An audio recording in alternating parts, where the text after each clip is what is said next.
folks, welcome back to Jerome Bee Farm and Homestead. So it is November, and I'm hoping everyone's having a happy Thanksgiving today. So I'm going to post this November update on Thanksgiving. Thought I would run around the bee farm here and homestead and show you a little bit what's been going on. It's been a really busy November so far. So we pretty much have the bees ready to head into winter. And we've had one freeze so far and got the garden pretty much taken care of. So we're going to be working on doing some composting, and we'll be getting our solid sugar feeders ready for the beehives to get them through the coldest part of the winter. So we've done some combines, and I think our hive count is at 29 right now, which is a good number going into winter. So we'll see how well we can hold on to that. So let's get over to the bees and show you what's going on over there real quick.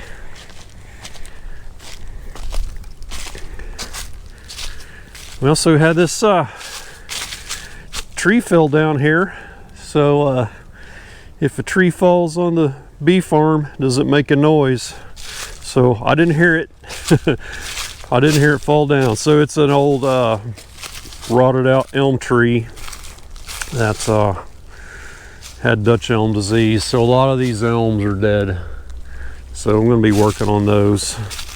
We do have one really big elm tree that we were going to take it out this weekend, but my buddy got sick that was going to help me take it out of there. So let's head on down to the beehives. Here's the big tree here we're going to be taking out. That's the elm. So it died this summer from Dutch elm disease, which the ice storm did quite a number on it. So you'll see the tops of this in some of my sunset time lapses. So it's fixing to come down. Bees are doing well. So we have our one last hive here from Wildflower Meadows. That's a single deep, and we're going to overwinter them in that. I've got a special top to put on that one of my viewers brought to me. His name's Dave, and I need to get that on there and do a video on that. But it's a overwinter inner cover that's insulated. So we did a combine here on 27 onto 26. That was something we did just recently because 27 thought they needed to requeen in October. So they were superseding, which they produced the queen. The queen emerged. I found the queen. There were 2 cells in there, and the queen, after, I guess she went out to mate and didn't come back. So I saw the queen on one occasion, and after that I never saw her again. So that hive was queenless, so we went ahead and combined. And over here I still got the robber screen on this hive 14, so we need to get that off of there. And I'll be putting on entrance reducers. I'll take all these blocks off like that and put on the entrance reducer that slides in there and get them reduced down like that. Let's see, hive 99, formerly known as hive 13, we never did get a hive put on that position. So we're just leaving this here for spring. When we do our first splits, that'll be one that we backfill. And hive 5 got combined, so it's gone. Hive 5 is over here combined with hive 1, and we reduced it down after I did the combine. Took out the frames we didn't need anymore and moved some of the best frames that we culled on over here to some of these hives that had some blanks, because there was a little bit of nectar on some of those frames that I took out during the reduction. So this hive and hive I said hive 5, that's not right, hive 6. So that's hive 5 there, hive 6 is the one we combined. So hive 5 is another single deep that just never did thrive through the year, and it's reduced down. Not sure what we're going to do with that. Well, I know what we're going to do with it. We're just going to see what happens. So the rest of these, we've been doing internal feeding, some of these, and I did 3 rounds of external feeding where I put 25 pounds of sugar out, made some 2-to-1 heavy syrup. Got us an assassin bug here. Looking for some bees to chomp on. Some people call them a wheel bug because it looks kind of like a wheel on their back. So we're using the GoPro today. So I am literally right in front of these hives. They're pretty calm. No one's messed with them in a while. Haven't been in them. So that's gonna be pretty much it for beekeeping videos this year. I think the last one I had was a combining 26 and 27. I'm planning on rendering my wax cappings. I still haven't done that. So I'll try to shoot a video on that and maybe some candle making. So that's it for the bees this year. It's been a tough year for bees because we had such a cold winter, record-setting winter, and they had to make up all that ground throughout the year to get built back up and fill up their top box with honey before they started on the honey supers. So our harvest was about half this year's what it's been the prior year, and that's okay. We still got our bees and they're doing good. Let's get up to the house and take a look at the flower situation, get one last shot of that before we get a real hard freeze. So while we're headed up to the house, show you what's going on right here real quick. So my wife bought 3,000 bulbs, I think she said. So she's been planting a ton of bulbs out here, and we got a little auger we put on the drill.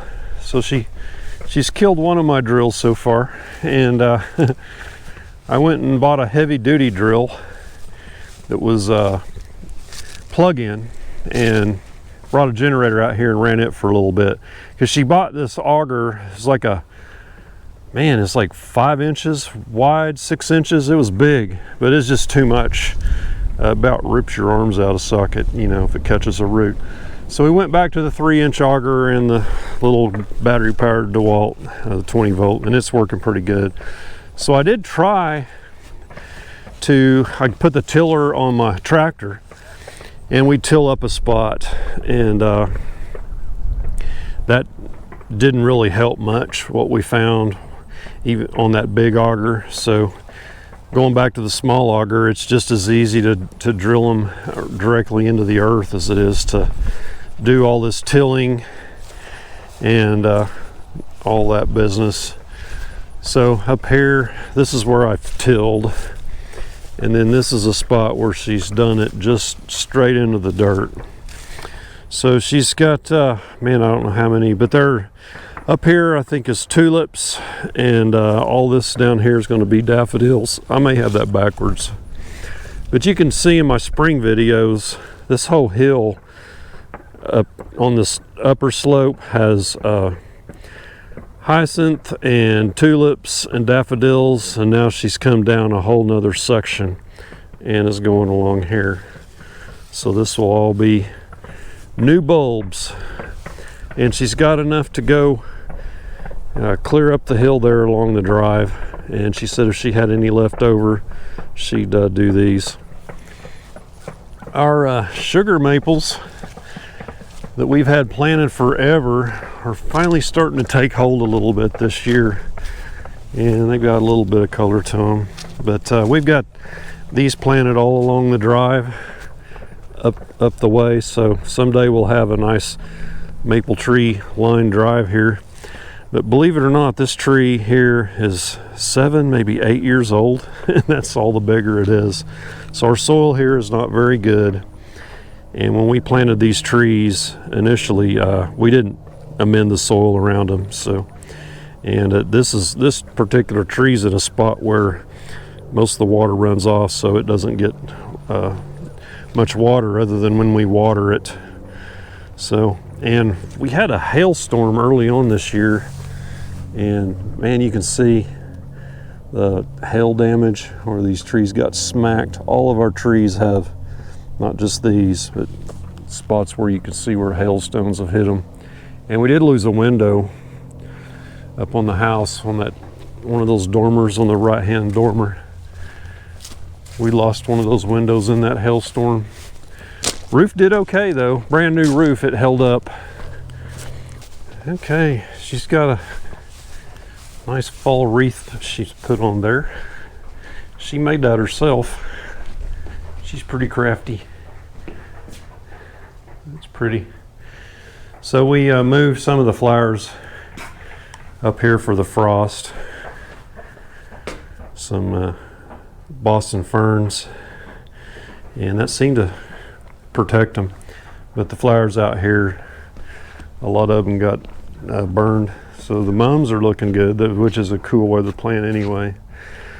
But the rest of this is fixing to lose its leaves for winter. The cannas, so that's all raggedy from the last hailstorm, which was smaller hailstones, but it tore them up pretty good. The elephant ears over here,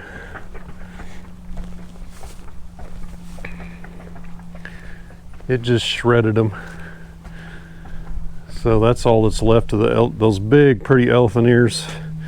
They were all hanging clear out over here, all over this area, and had this covered up. It was nice. And man, those hail just shredded them.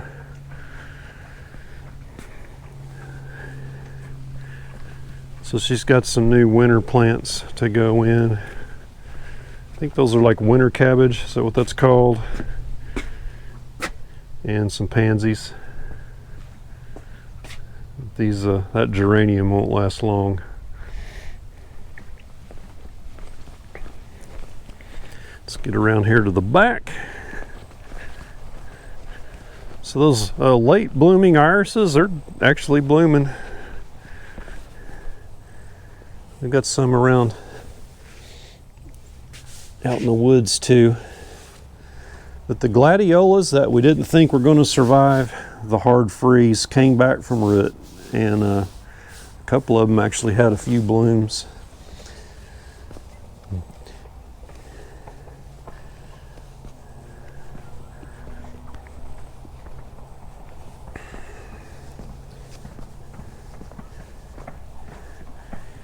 In this bed here, man, when it cooled off a little bit in the fall, the rose bushes just went nuts. But trading this one up a trellis here.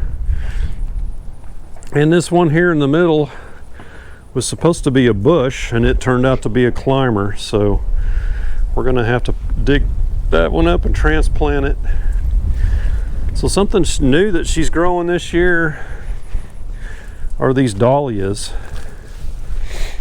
And the freeze kind of did a number on them. But you can see, man, they're big. In fact, there were some probably 3 times this big on this plant here. So these are actually a bulb plant. So once these die back, we'll have to dig these bulbs up and get them brought inside and protect them. There's some more right there. We had a wild tomato plant come up in that pot.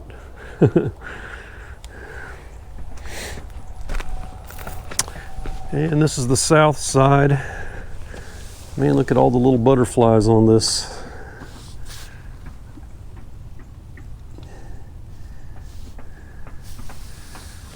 So this side turned out really pretty with the dark red contrasting the light brick. But you can see all the freeze damage on there.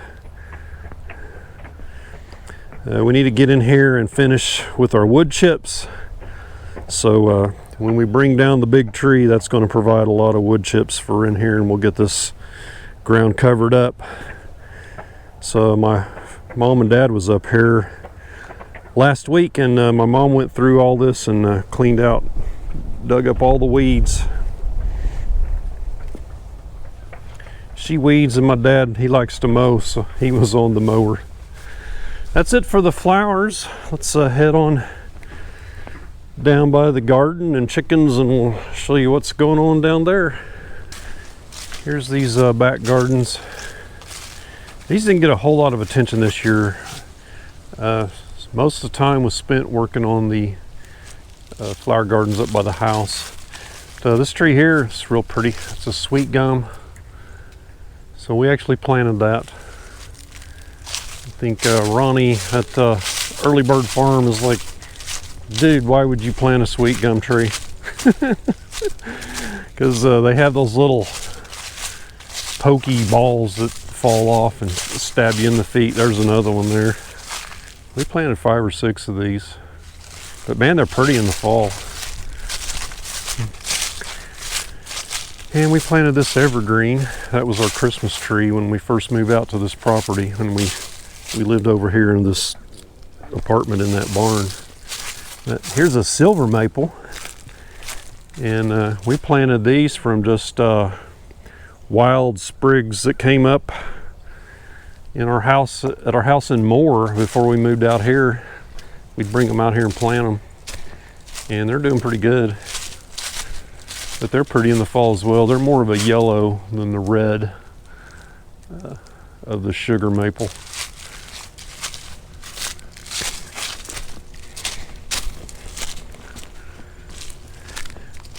This is probably the biggest one here.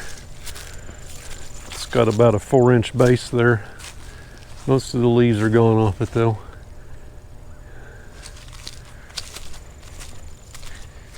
And this is a Chinese privet back in here, so this will stay green all winter. And the hard freeze we had killed it back to the root. So that's what's come up from root. That puts on a real nice bloom. After everything else is done blooming, these will have a bloom themselves, and that's a kind of a boost nectar flow for the honeybees. So we keep it around. It's a little bit invasive. If you don't keep it in check, it just starts coming up everywhere. So this is a dead elm. We'll be taking that out.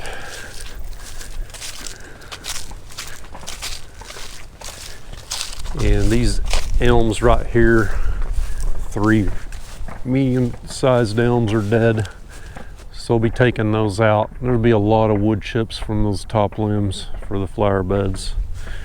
So around all the fruit trees, the comfrey's starting to come in good. So this is our cherry. So the thing with comfrey, or the base of your trees, you let it grow up there, it pulls nitrogen up, and you cut the leaves off and just keep laying it in there, and you start building up mulch, and it's a natural fertilizer for the tree. Plus it keeps the roots shaded and keeps it cool.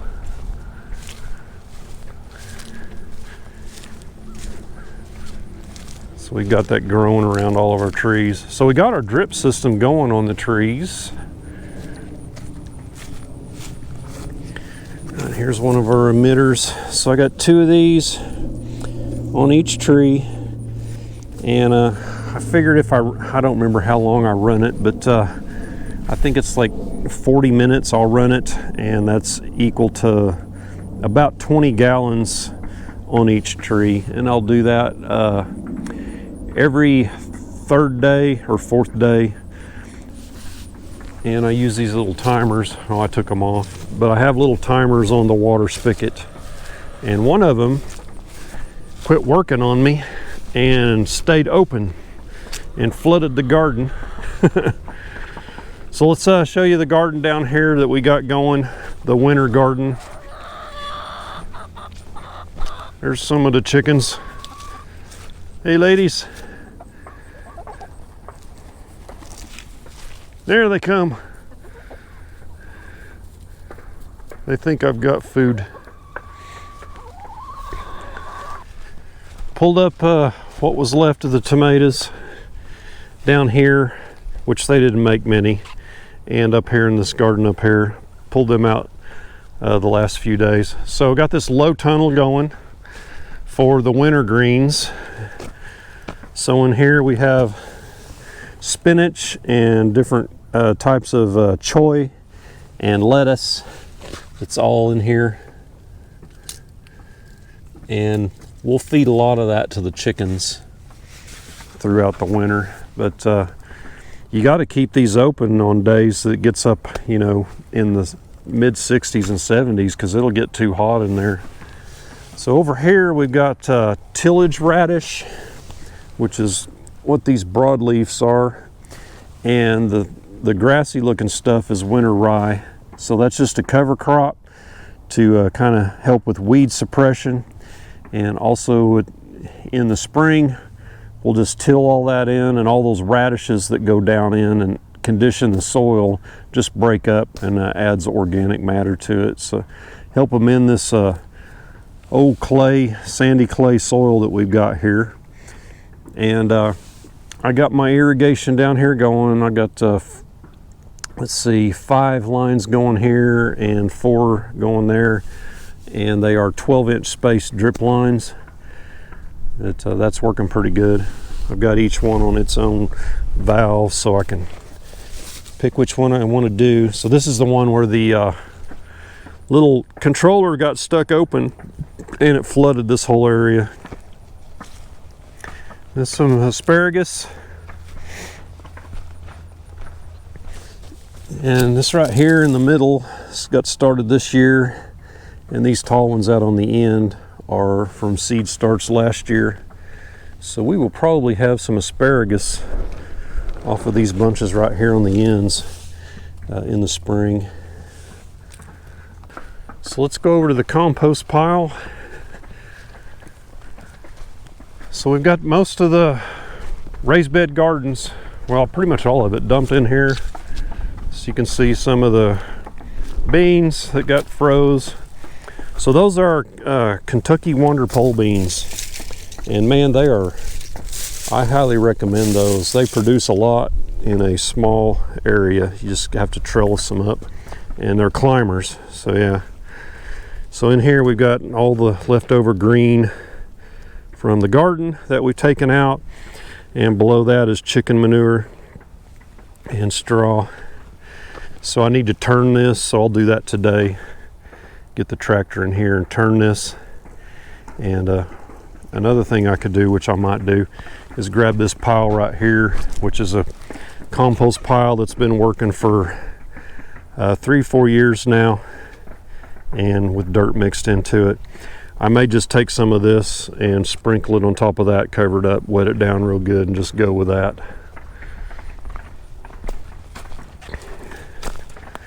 Let's head into the raised bed garden, show you what's left and what's growing in there. All the cypress vine is dying off, and the passion vine, passion flower, it's turning yellow. We didn't have near as many Gulf flitterers as we have had in the past. They usually eat that thing down to nothing. So we got it cleaned out.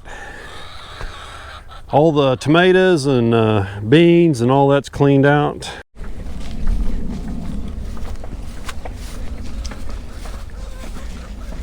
So right here is where I have my 2 controllers that control these drip systems.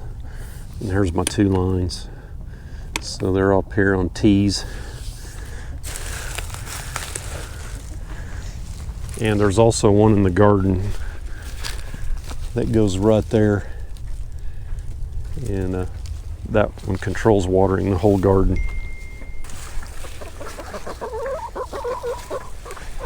Hey ladies! So I gave them some green tomatoes, which they were all in those tubs.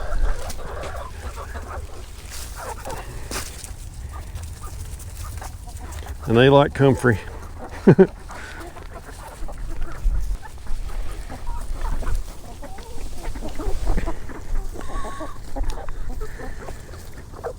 So the chickens, we've had a hard time. So we had 30 total chickens, and we got 18 from Murray McMurray, and we had all of those vaccinated for Misc and a respiratory disease. Two of the ones that we got from McMurray, I think, wound up getting Misc, which is a disease that affects their nervous system and they get where they can't walk. So I put 2 of those down last week. We've been nursing them along. They were slowly getting worse. One of them actually got where it couldn't walk at all. So we were just feeding it in place and watering it in place. So we wound up with 1 rooster, and his name is DeVille. And there's another one looks like him that's a female, and her name is Cruella. So it's Cruella and DeVille. I think they are Whiting True Blues, because we got 6 Whiting True Blues from Murray McMurray. Also got 6 Americanas from Murray McMurray and 6 Americanas from Tractor Supply. So our chickens caught another virus, and we think what they had was called poultry pox. They were getting sores on their comb and on their legs, anywhere there's not feathers.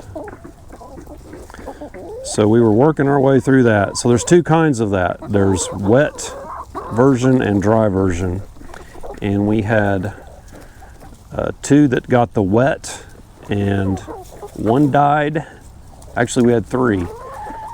1 died early, like in 1 day. Another one held on for like 4 days, and the other one is still isolated over here in this little brooder over here. And she appears she's going to make it. So they will get their eyes get all matted and infected and bubble, and it's just terrible. And their nose gets all stopped up, and they just have nasty mucus, and it's terrible. But we were putting antibiotics in their eyes, and we also gave them some antibiotic shots. We also learned there's a vaccination for the poultry pox, and we got that, and vaccinated all the birds. So the ones that don't have it, didn't get it, will be protected. So I don't know if you can see this Orpington right there. She's got a sore on her head, so she's got the dry variety. And we've been treating that with just a topical antibiotic, and we've been doing all of the chickens like that. But I think they're about to get past it. So we've lost 4 of the chickens so far. 2 to Misc and 2 to the poultry pox. 3 to the poultry pox. I guess we've lost 5. But other than that, they're doing good. Did give the coop another coat of Thompson's stain, so it's looking good. Man, it didn't last long. 3 years is all that lasted, so it's got another coat on it now. But that siding is where mostly it came off. There are a lot of bare spots in here where it came off, so we got that done. One last thing I want to show you before we end this. So I had someone buy the place to the south of me, and they're going to put a house in there. And I talked to the guy, and he said, yeah, I'm going to try and keep this as wooded and natural as possible. And I was like, yeah, that's good. I said, because I had some game cameras right over here and right over there. And I said, go check out my wildlife channel. You can see all the bobcats, deer, coyotes, foxes, really cool stuff. He's like, oh yeah, I'll do that. So anyway, that was back in the summer, and they've been working on this, bulldozing this place for a couple months, and had big excavators in here. They had a big excavator that just came in and ate the trailer house that was in there and put it in a big truck and loaded it off. But let me show you what this keeping it wooded looks like. I guess he changed his mind, I don't know. I mean, it's his place, but let me show you what this looks like. So yeah, this was all heavily wooded, and the trailer house was sitting back right about in there. And to make this flat, they had to cut the earth down. That's about I'd say a 10-foot drop down to level from my place. So here's my land, and it goes down. So to get all this level, they had to really cut this down. And that's a nice house pad, surrounded by trees. That's going to be a cool place. But he bulldozed all the way down to almost where my game cameras are on that side, and around on this side, back down in here. So I think it's definitely affected the deer in here. He also, so that's his land up there, and they cleared out a place up there. So I bet he's going to put a shop up there. So, but they're good folks. I know them from down the street. Actually cut bees out of their house one time. I don't know that they were my bees, but I got them out of there for them. But yeah, so kind of disappointed on that, but you know, what can you do? It's his place. He can do what he wants. But I think once their house is done and all the construction settles down, the wildlife will start coming back in there. I haven't really noticed the bobcats and coyotes and all that slowing down, which is good. But the deer, there's only been 2 does hanging out in here through that time. And here recently, 1 more doe and 1 more buck did show up. But Slash actually came up in here, probably looking for his old girlfriend, Mrs. Slash, because she's been here. But Mrs. Slash had a fawn this year, and all of a sudden that fawn was gone. Don't know what happened. I suspect coyotes got to it and she couldn't protect it. So she runs with another doe that's in here now, and she's always following that other doe. So she's not the dominant deer of those 2, but which tells me that that fawn, that may have been her first one that she ever had. I don't know. But she seemed she seems unsure of herself now, and she's always following that other doe. But Slash has been in here. He's been in here a couple times, more than a couple times. He's come through 3 or 4 times. I've seen him on the game cameras. And last year he was a 13 point and kind of oddball shaped on one side.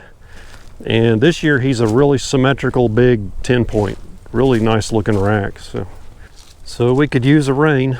The pond is completely dry now.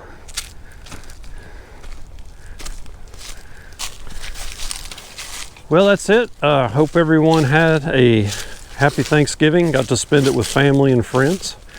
And we'll probably see you next in December. And hopefully I'll have some wax rendering videos done. I didn't get one done last year, so probably need to get that going again. And I never done a video on making candles or lip balm. And we didn't get any lip balm made last year, so it was a busy year last year moving into the house and getting everything situated. So anyway, that's it, and hope everybody enjoyed this. I'm sure it's a long video, and I apologize, but hope you enjoyed it. Give me a thumbs up if you would, and don't forget to subscribe on your way out, and we'll catch you on the next beekeeping / homesteading video. Y'all take care.